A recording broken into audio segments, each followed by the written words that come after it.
Hey everyone, welcome to the Babylon Bee podcast. Today we are having an interview with Larry the Elder.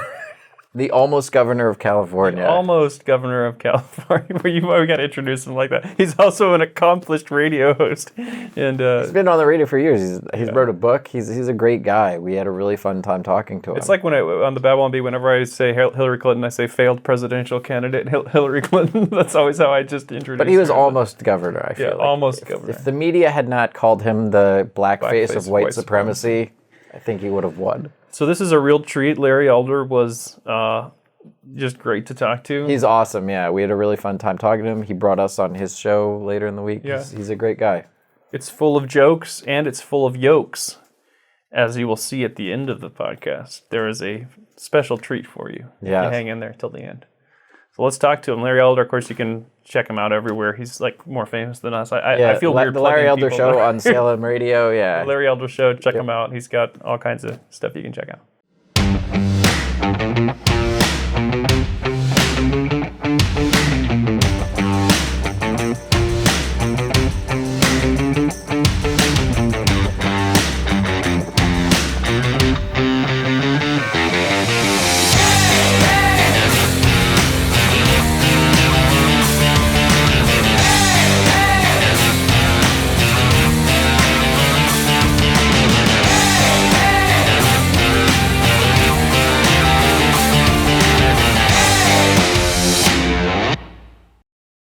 Yeah, we grew up listening to Larry Elder on the radio, so this is amazing for me to be here with you.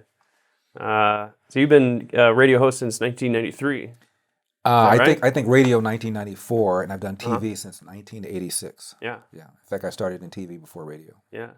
So a lot of most recently running against Governor Newsom in the recall. That was an interesting adventure. It sure was. Only in America can you become president of the United States and also be called the blackface of white supremacy. Yes. Is this a great country or what? Yeah. Well, that gave us our episode title. That's what we're going to call this: an interview with the blackface of white supremacy. We're here with a bona fide white supremacist. It's ridiculous. And Joe Biden prides himself on nominating the first black female justice to the Supreme Court. And it was a black female who called me the blackface of white supremacy. Oh, yeah. It was a Latina who called my views white supremacist. And I don't think any white person in my campaign ever said anything that vulgar. So the whole idea about nominating somebody because of his or her race is offensive to me. Justice John Roberts, when he was having his confirmation, the guy who became Chief Justice, said the job of a justice is to call balls and strikes. By following Joe Biden's logic, if I'm a black baseball pitcher or a baseball batter, I should have a black umpire calling the balls and strikes. If I'm a Latin baseball player, Latin pitcher, I should have a Latin umpire calling the balls and strikes. Whole thing is offensive. Now, when the left does stuff like this, like they've used the issue of race and racism as like a political bludgeon for decades now. Right. When they do something as ridiculous as call you the blackface of white supremacy, do you think that people are starting to wake up more to how ridiculous and absurd this is, or are they still gaining more support? Adam, I wish I could say yes. Yeah. But when I had a couple of pretty intense interviews with the LA Times, they're all on YouTube. Yeah. My first thing out of the gate was, are you guys okay with the fact that one of your columnists referred to me as the blackface of white supremacy? Well, we don't really comment on our other colleagues. I said, if I'm with Salem, if one of my hosts on my team said something that vulgar, I'd be asked about it by the media, and they'd hammer me for not having an opinion. You have no opinion about the fact that one of your staffers down the hall from you referred to Larry Elder as a blackface of white supremacy. Well, I don't want to. The silence on the part of the media colleagues bothered me more than the statement. And you just think maybe that somebody might say this is a little too far. We should say something about this, but they don't. Yeah. And that's the thing that gets me. And regarding, Adam, this whole business about the left and race. If you followed the campaign, I never once suggested anybody should vote for me because I'm black, nor did I suggest anybody should vote against me because I'm black. And when the New York Times wrote a negative piece about my campaign, and it was real negative, they never once mentioned that I'm black, and never once mentioned that if I won, I would have been the first black governor of California. And I'm fine with that. It's about time we start talking about people's qualifications or lack thereof, and not their race, gender, religion. But the same day, Adam, same newspaper, big article, equally long, about the first female governor of New York. So the fact that she had a D at the end of her name made her being first relevant. I got an R at the end of my name, and I stopped being black. It's an amazing thing. It's like identity is only relevant when it helps their politics. Yeah. Treasure in heaven is great, but it's not going to buy you a tank of gas. So let's take a moment to briefly review the current state of our economy and the global effect the war between Russia and Ukraine has had. We're in for a tough year here, and Biden's printing and spending could be catastrophic for the US dollar and the market. That's why a growing number of financial analysts are recommending you diversify with gold and silver now. And the only company we recommend is Allegiance Gold. Our friends at Allegiance Gold can help you protect your IRA or 401k with physical gold and silver and have it delivered securely right to your door. The team at Allegiance Gold takes the time to educate their clients on the importance of having a financial portfolio that's diversified with gold and silver. Allegiance Gold has been one of the top precious metals firms in the nation for their commitment to protecting your hard-earned savings. They have an A+ from the Better Business Bureau, a 5-star rating with TrustLink, and they're AAA rated with the Business Consumer Alliance. If you act now by calling them and you mention Babylon Bee, they'll even give you $500 of free silver on a qualified purchase. Call 844-790-9191 to get this exclusive offer. Or you can visit allegiancegold.com/B. That's B-E-E. Call 844-790-9191. That's 844-790-9191. Or visit allegiancegold.com/BEE. Right. I was just looking at, before I came over here, preparing for my radio show, an article about some guy who beat a woman in New York. She was getting ready to get into her apartment, and he comes into her, behind her, and hits her 125 times. I saw that article too, yeah, just saw the this video. morning, yep, yeah. And if you look at the articles, CNN, the New York Times, a bunch of them, they don't mention the race of the victim nor the race of the assailant. About a couple weeks ago, maybe 3 weeks ago, there was a FedEx driver in Mississippi who got shot at by two guys. A headline, Black FedEx driver gets shot at by two white men. So it's relevant when the victim is a black person and when the attacker is white. But when the victim is Asian American and the attacker is black, it's just woman gets hit, woman gets hit, person hits her. And this is how they roll. Yeah. Now, someone like you're like an important voice because you just speak to the facts, I feel like, in all these things. What's very hard is you, as a black person, it's like, as much as the left still hates you for saying this stuff, you can make those arguments. It's hard for sort of either a white conservative or just a reasonable person to make these points because they will be attacked as racist. Disagree, Adam. That's one of the problems. And I have lots of white friends, unfortunately. Come on, well, the country's 60% white, so what are you going to do? And I tell them the same thing. I said, you can say the same thing I'm saying. They go, well, I can't say what you... I said, that's the problem. But I don't think it's that they can't say it. But do you think that they will be attacked as racist for it by the left? Of course they will, and I'm be attacked as an Uncle Tom. Yeah. So it's the same dance that they pull. Tell the truth. Malcolm X once said, I'm for the truth no matter who's telling it. And that's how I feel. And I think that when white people are called racist, and as they are all the time, rather than defend yourself, they go into some little shell. And it implies that maybe the charge might be accurate. So I've told all my friends, no matter the race they are, you feel that you're offended by something and you feel that you are being unfairly maligned, you should defend yourself. Otherwise, we have this problem because they know. I've said this before. There's a guy named Ibram X. Kendi. I'm sure you know who he is. He's the one running around talking about he's an anti-racist, big CRT guy. And I'm watching video where somebody, and it's a large crowd, looks like maybe a couple hundred people, and from what I can tell, the audience is predominantly white. And somebody asked him to define what racism is. And he says something like, I'm going to mangle this, but he says something like, well, systemic racism is when you have systems that are systemically racist and produce systemically racist outcomes. And people laughed kind of like the way you're doing it because they thought he was joking. He wasn't. And he repeated it. And then somebody said, well, can you say that again? He repeated it almost verbatim. And I'm looking at all of this. He made no sense. Nobody challenged it. This is a quote that's often attributed erroneously to Albert Einstein, who allegedly said compound interest is the greatest force in the universe. Whoever said compound interest is the greatest force in the universe has never encountered white guilt. That is the greatest force in the universe. And all these people sitting there, all these white people are going, yeah, well, I guess systemic racism is systemically racist systems that produce systemically racist outcomes. I have no idea what that meant, but he said it authoritatively. I find your white voice very offensive. I've been working on it.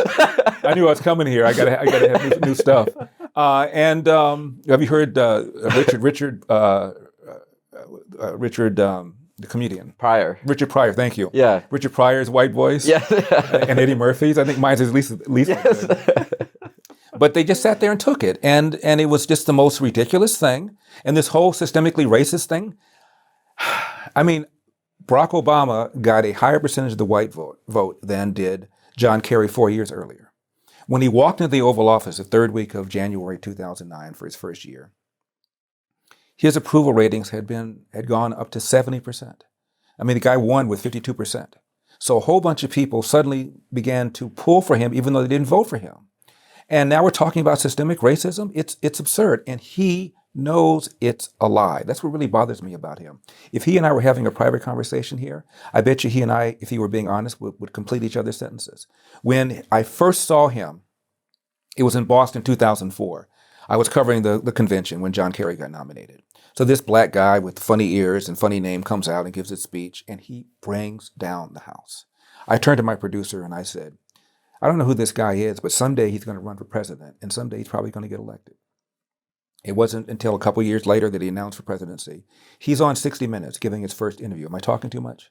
No, this is great. Yeah. The less we have to say, the better. Yeah. He's on 60 Minutes giving his first interview. Steve Croft was the correspondent.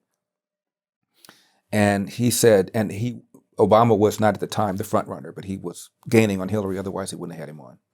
And he said, Senator, if you don't win, will it be because of racism? And I said, let me see what this guy says. And Senator Obama said, no. If I don't win, it will be because I've not articulated a vision that the American people can embrace. And I said, oh my goodness, this is a different kind of Democrat. Not going to vote for him. I don't vote for tax, spend, regulate, soft on national security Democrats, and they all are like that. But at least this guy is not what I call a victocrat. He's not going to be picking up the race card. The man gets into office, one race card after another. The Cambridge police acted stupidly. No, they didn't. If I had a son that looked like Trayvon, I don't even know what that means. Racism is in America's DNA. The first time, I think one of the major polls, I think it was Gallup, asked Americans if they would vote for a black person. It was in the 50s. Only 38% or so said yes. Fast forward now, only 4% of white people said they would not vote for somebody black if they thought he or she was qualified. DNA doesn't change. Obviously, America's DNA changed. He embraced the Black Lives Matter movement. He gave a speech before the United Nations and said something to the effect of, we have our own problems in America. There's a place called Ferguson. Well, Ferguson was a lie. Michael Brown did not have his hands up, did not say don't shoot.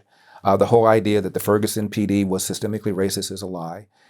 The idea that the police are engaging in systemic racism is a lie. There's a Harvard economist, black, named Roland Fryer, who's from the hood, and he just assumed that the police were using deadly force against black people just because they were black. And he did a study on it, hired researchers, and he was shocked at the conclusion, didn't believe it, got rid of those researchers, hired a second set of researchers, came back with the same conclusion. If anything, the police are more hesitant, more reluctant to pull the trigger on a black suspect than a white suspect. He was shocked. And the reason for that is because if you're a white cop and you kill somebody black, whether you feel that you were justified in doing it or not, there'll be huge scrutiny, and you're going to become the next Derek Chauvin. And so the police are pulling back. And bad guys know it, and as a result, crime is going up. There are hundreds of people who have been murdered because of this lie who otherwise would be alive. And so Obama is not just playing the race card for politics. He's doing a great deal of damage and causing a great deal of bloodshed. And he has to know it. He's too smart not to know it. He's read the same studies I've read. Did you vote for Joe Biden? Just you're black, you know. I forgot about that, yeah. I mean, how condescending is this guy? For 30 years, this man has been talking about how he would go to black churches when he was in Wilmington, Delaware, and figure out how to move to desegregate movie theaters and restaurants in Wilmington. There is zero evidence he ever did any of it. The New York Times looked into it, and there's no evidence of it whatsoever. Jake Tapper on CNN talked about this investigation and said that Joe Biden staffers over the years had gently reminded him that his formulation was false and he should stop saying it. And Biden said he would stop and kept saying it anyway. He also lied and said that every single one of my races, the NAACP has endorsed me. Well, the NAACP is a nonprofit. They cannot legally endorse anybody, and they haven't. He also said that he was with Andy Young, the first black ambassador to the United Nations, former congressman from Georgia. He and Andy Young were in Africa during apartheid, and they were arrested trying to visit Nelson Mandela. Again, never happened. They went to Andy Young and said, "Were you with Joe and this?" He goes, "No, never." So you're telling us Joe Biden's memory might not all be there. Who does it? And gets away with it. Remember he said that Obama is the first clean African American, and he gave a speech. Joe Biden did during 2012 during the campaign, and there were a lot of blacks in the audience, and he said Mitt Romney does not want to impose the kinds of regulations on Wall Street that I think should be imposed. He wants to unchain Wall Street. Wants to put y'all back in chains. I mean, how offensive and condescending is that? And we're supposed to believe that this guy got more black votes in Atlanta, in Philadelphia, in Detroit, in Cleveland in 2020 than Barack Obama? And we're not supposed to raise questions about that, otherwise we get canceled because we're conspiracy theorists or we're sore losers? No, well, Sid, you brought up that conspiracy. I'm curious. Are you someone who believes that that Biden, the votes were altered? Do you want your episode to be canceled? I'm just curious because I'm interested by it because it's something that I think the numbers are something that are worth being skeptical of. The problem is I haven't seen like hard evidence that proves that it was, faked or altered. And that's why the mainstream media is able to get away with maligning anybody that raises questions as conspiracy theorists and as sore losers. Let me answer this way. Sure. It's going to be kind of a lengthy answer, if that's all right. That's all good. I'm running, and I was asked out of the gate how I felt about 2020, as if that has to do with crime and homelessness and the fact that people are leaving California for the first time and the way this man, Gavin Newsom, shut down the state, ignoring science, poor water management, poor fire management. These are the issues I ran on. But what they asked me over and over again was, how do you feel about 2020? How do you feel about, because they wanted to malign me as somebody who was a sore loser and a conspiracy theorist, and then they can just write me off as extremist. And frequently I would try to get back to the issues. And if you do that, then Elder is afraid to answer hard questions, so you can't win. And so I said to them, just one time, would you ask my opponent, Gavin Newsom, if he feels 2016 was stolen? And I had this deer in the headlight look. Well, why would I want to do that? Chris Cillizza is the politics editor of CNN. He's a ridiculous person. and he did a big thing on TV and wrote an article about the percentage of Republicans who believe 2020 was stolen. 74%, I think it was. Either 74 or 76, something like that. And I mentioned that. Gallup asked Democrats if they felt that the Russian interference changed the outcome of the election in 2016. 78% of them said yes, even though the head of Homeland Security, Jay Johnson, testified under oath. We have no idea whether or not the Russian interference changed the outcome of the election. We have to be mind readers. They took out some ads that were pro-Hillary ads and pro-Trump ads. They took out some ads that were anti-black, pro-black. All they wanted to do was stir dissent. We have no idea whether or not the Russian interference changed the outcome. Gallup poll, 78% of Democrats believe the Russian interference, quote, changed the outcome of the election. More importantly, Jay Johnson testified under oath that the Russians tried mightily to change vote tallies, to hack voting machines to change vote tallies. There's no evidence they changed a single vote tally, not one. According to a YouGov poll, respected, 66% of Democrats believe the Russians, quote, change vote tallies, close quote, in order for Donald Trump to win. In other words, more Democrats believe the 2016 election was stolen than Republicans who believe 2020 was stolen. But nobody asked anybody. Hillary... Do you have these stats written on your arm somewhere? I'm just... I can give you Sandy Koufax's ERA. I'm full of stuff that doesn't really matter. But ask me what I had for dinner last night, and I can't tell you. Hillary, for 4 years, referred to Donald Trump as having stolen the election, her word, not mine, and referred to Donald Trump as illegitimate. In other words, she's been spreading the big lie about 2016, but her social media platforms have never been shut down.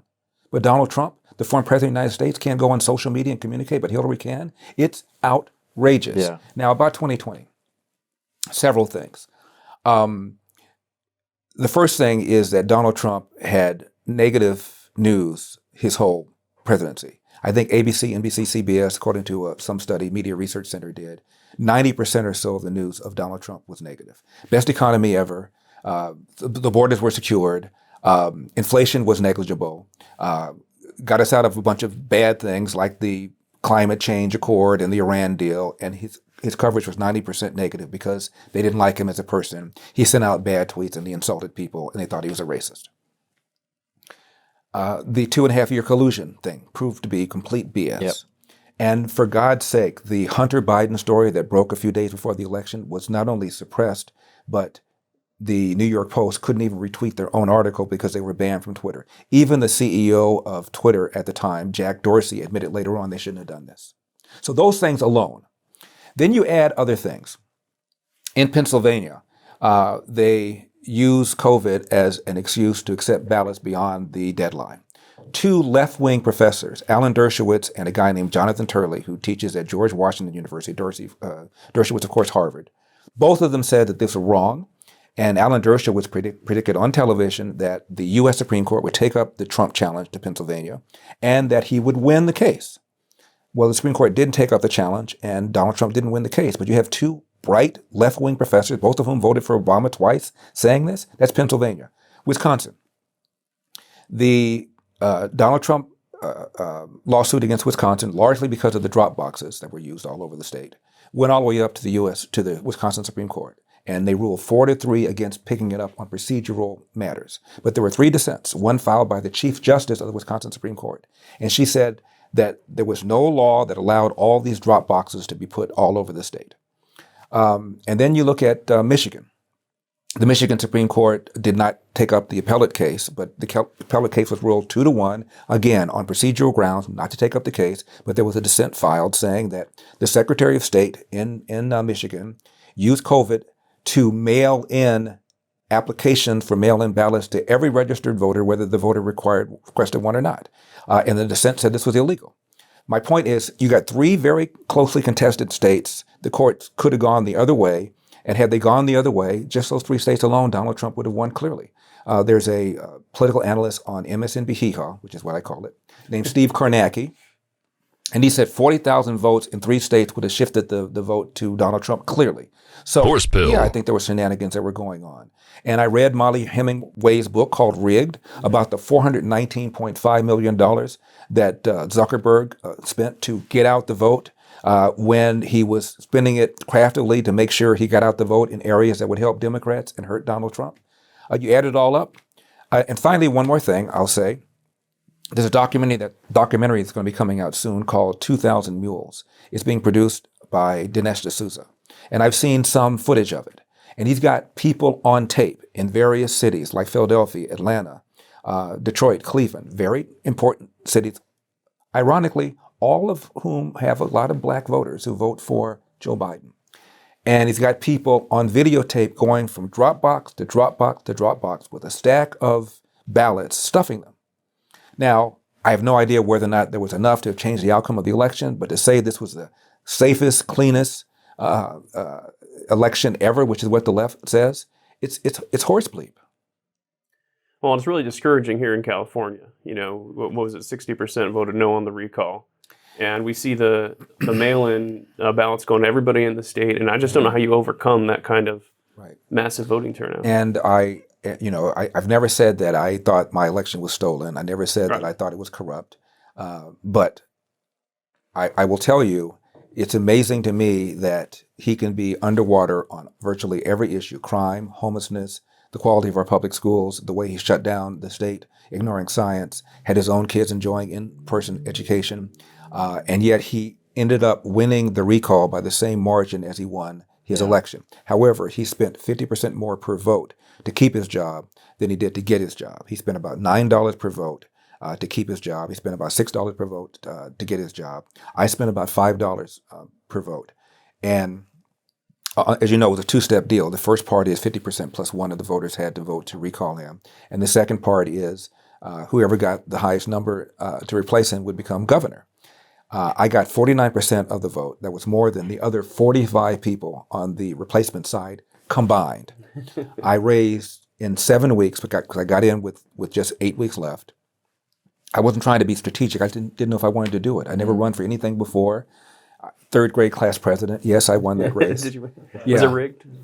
I won that race. And I can't remember what the agenda was, but I don't think it was climate change. But I raised $22 million in about running for 7 third weeks. grade? Oh, no. Oh, that's 7 weeks. That's more than all the major Republican rivals combined. There are 58 counties in California, and on the replacement side, I carried 57. The only one I didn't carry was San Francisco, and we lost that by 149 votes and didn't spend one dime or 1 minute campaigning there. It was an extraordinary campaign by any stretch of the imagination. And he won by that same margin. And if you look at where he is right now he's got 48%. In the recall time, September 14, the day of the recall, he had 50% popularity, but still won by 24 points. As I said, same margin as he won his job. But if you look at all the issues, he's underwater. And the reason for this is because California Democrats and independents, despite their concern about crime, despite their concern about homelessness, despite their concern about the cost of living, the average price of a home in California is 175% above the national average. They're all concerned about that, but they just can't bring themselves to pull that lever for a Republican, especially somebody who voted for Trump. I'm in a restaurant a few days ago, and I got early. Was it the French Laundry or? No, it was a restaurant on the West Side, not French Laundry. And as you know, primarily a liberal area, as is all of LA, but especially the West Side. So I got there early. My buddy hadn't gotten there yet, so I'm sitting there, and there's two old ladies. I'll be 70 in April, so I don't know if I can still call somebody old, but it turned out they were 85 years old. They'd known each other since they were in the second grade. One was celebrating her birthday. They were both Jewish that came up. One was a human rights activist, and the other one was a psychotherapist. And we're having a conversation. And then finally one of them says, "I know you. Didn't you run for governor?" I said, "Yes." And she said, "Guess who I voted for?" I said, "You didn't vote for me." And she said, "How do you know that?" I said, "Let's see. We're in the West Side of LA. You're Jewish. Your friend is a human rights activist. Read the clues." And they admitted they didn't vote for me. And it was still pleasant conversation. And I said, "How do you feel about the crime?" "Oh, it's outrageous. It's out of control. It's up 40% year to year." And I said, "How do you feel about the homelessness?" "Oh, it's ridiculous." I believe the human rights activist said, "I believe if we provide enough housing and care for people who are mentally ill or have drug abuse, they should be removed from the streets." I said, "That's the same position I had when I was running. I was told that I was harsh and cold." She said, "That's not harsh and cold. We had the money for doing that." We were completing each other's sentences on every issue. And I said, "Now I'll tell you guys why you didn't vote for me." And I said, "Because you cannot bring yourself to pull the lever for a Republican, especially one who voted for Donald Trump." They looked at each other and they laughed and they said, "You're right." I said, "Is that rational?" And they said, "What are you drinking?" So they bought me 2 drinks. They bought my lobster dinner. So I ended up getting about $100 meal out of these 2 ladies. But my point is, I could tell they had never had a conversation with someone like me. Because I wasn't being clever or anything. I just asked a few questions. And they conceded that I was right on every issue, that they agreed with me on every issue, but it was emotional. And they asked me, "Well, how do you feel about abortion?" I said, "Well, you know how I feel about it. I'm pro-life." And they said, "Well, we're adamantly pro-choice." And I said, "And how is that relevant?" Mm-hmm. If I got elected governor, everybody in Sacramento, supermajority Democrats, they all feel the same way you feel about abortion. What are the odds I'm going to have some sort of bill restricting abortion on my desk? What are the odds? 0. So because of something that would never, ever happen, you wouldn't pull the lever for me, even though I have an idea what to do about all these issues you're concerned about. And even they acknowledged it was not rational. And so that's California. The good news is, guys, they tried the same playbook in Virginia. What are you doing over there? No, nothing. What are you guys doing when I'm doing that?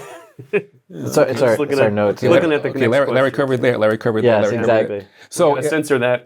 Censor that answer. So Kyle, in Virginia, what they did in my race, they brought in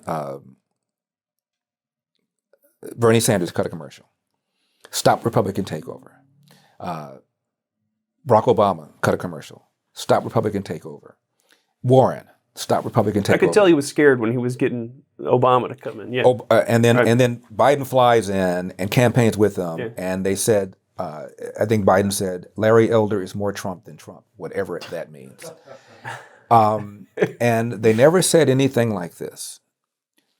Gavin Newsom is doing a great job for the people of California. They never said that. Their line was stop Republican takeover. Well, they tried the same crap in Virginia, except they're very different electoral landscape.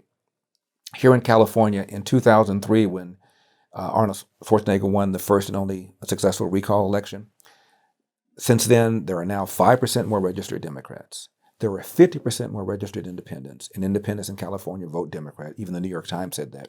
There are 33% fewer registered Republicans, and still at 49%, I got about the same, if not a little bit more, than what Schwarzenegger did on the replacement side.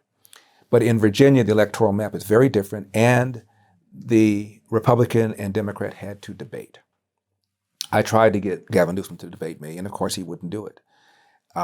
And the media are more fair out there. You don't have reporters running around referring to Winsome Sears as the black face of white supremacy, although there were some nasty things that were said. Nobody said anything like that. So they tried the same number. They said all you have to do is just yell Republican, Republican, Republican, and you'll win. And they tried that. In fact, during the debate that Youngkin had with McAuliffe, after about 20, 25 minutes, Youngkin said, this debate's been going on for 25 minutes, and you've mentioned Trump 5 times. When are you going to talk about the issues? That's exactly what I would have done to Newsom had we had a debate. And of course, he didn't want to have a debate. And the media put no pressure on him to do so. And all that's so interesting because as a Californian, that's like what was so disheartening about it is like California is such a great state, but it's run so terribly. It's a beautiful state. My goodness. And it's just astonishing when the issues you're talking about, the homelessness, the crime, the fact that businesses and people are leaving this state in droves, the way they handled the COVID lockdowns, how people can experience all that and then still walk out to the polls and vote for Gavin Newsom again. It's like what is... I think, Adam, one of the problems is a lot of my voters have already left. Yeah. There are about 300,000 people that have left California on net in the last couple of years, and they took their votes with them.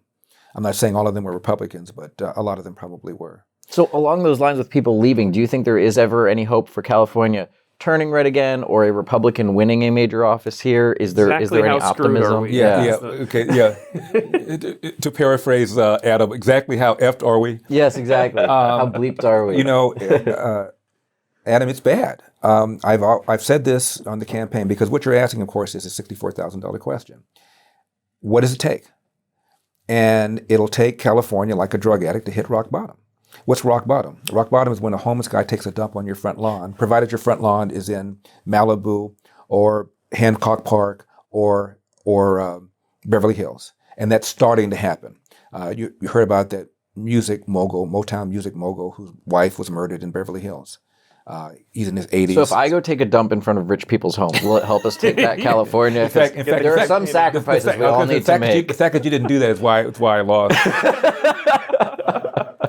And that woman, UCLA graduate student, who was at the furniture store by herself in Hancock Park, which is the same place where Maxine Waters has her $4 million mansion. She was murdered. Yeah. And so the crime is now starting to come to suburban areas. When I ran, Gavin Newsom put out an SOS to Hollywood. There was a big article about it in the Hollywood Reporter. Gavin Newsom asked his Hollywood friends to step up, and he asked people like Snoop Dogg, who's got 14 million people on Twitter, to tweet something negative, and he got all these people in Hollywood to rally around him. And one of the issues, of course, was crime and getting rid of this soft on crime DA named Gavin Newsom, the LA County DA. Well, guess who's now contributing money in the recall effort to get rid of Gavin Newsom? The very same people that gave money during the recall election to keep Gavin Newsom's job. They've now realized that the crime is coming to them, and they've done a 180. So I'm tempted to say we're getting close. Mm-hmm. But again, during the recall, he was at 50%. Right now he's at 48%, and he held his job by 24 points. So, and by the way, when the race was over, can I get a little thing off my chest? Yeah, absolutely, Thank you. When the race was over, and during the race, I didn't realize, I knew I was going to be running against Gavin Newsom, obviously. I knew I was going to be running against the media, clearly. I knew I was going to be running against all these special interests, teachers union, big tech, public sector unions, Hollywood. But I didn't realize I was going to be running against my Republican rivals. I really didn't. I was that naive. When I sat down with my campaign team, again, never having run for office before, I said, guys, this is a two-step deal. Unless 50% plus one voters vote to recall Gavin Newsom, it doesn't matter what we do on the recall side. So we agreed not to say a single negative thing about any of my Republican rivals. And it wasn't because I thought I was going to be the front runner. I was shocked when I became the front runner, and my lead only increased during the 8 weeks that remained in the campaign. But I never said one word about Kevin Kiley, or about Kevin Faulconer, or about Caitlyn Jenner, or about John Cox, who ran against him the first time, or about a guy named Dan Ossie. These were the major Republican rivals. But each one of them during the campaign took a shot at me for various reasons.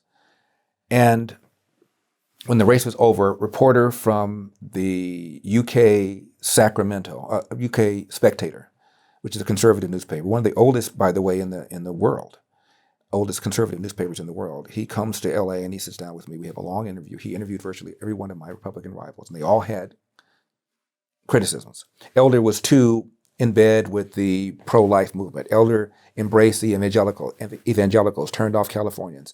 Elder was too harsh about his position on homelessness. Elder, waiting for a bad thing. They all had criticisms about how I handled. Elder made it too much about him. And so I said this is about a month ago or so, the deadline for filing for the election was 2 days ago to run against Gavin Newsom in November. I said, okay, let's find out how many of these dudes and dudettes throw their hats or purses into the ring. Since they know the secret sauce, they know the magic formula, all Elder had to do was X, Y, and Z, and he would have won. Let's find out how many of them go for a rematch against Gavin Newsom. Not a single one did. Not Kevin Faulconer, who said some very negative things about me during the campaign. 2-term mayor of San Diego. I won his county by 30 points.